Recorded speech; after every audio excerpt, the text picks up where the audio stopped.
Weird old cards are the best. They almost never work in the way you'd expect, and that's what makes them beautiful.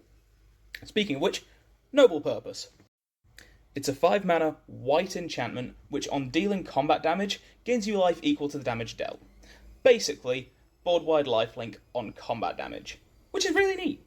Mass lifelink is somewhat underestimated, as much as, no, it doesn't usually win games. It does still mean that you are nigh immortal outside of infinite combo or combat damage. I've played enough Lyra Dawnbringer in my time to know all too well just how dumb it can get. In fact, Mass Lifelink is strong enough that it's pretty much only available either in a temporary or conditional form, outside of pretty much this thing, True Conviction, and Whip of Erebos. And yet this thing gets even better, since I'm sure by now you've noticed that this card was never oracled into actually saying lifelink, due to the fact that lifelink also works on non-combat damage unlike this, and that's what makes this card truly wonderful. This is what I mean by weird old cards being great.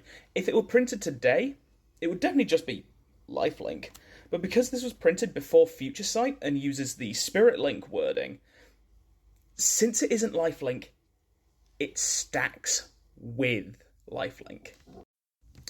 That's right, folks, this can give any lifelinkers a second version of their own keyword for truly unhinged levels of life gain. Pretty much any life gain deck likes the sound of that, but especially your creature combat focused life gain decks. Your Lathiels, your Treebeards, even your Bilbos.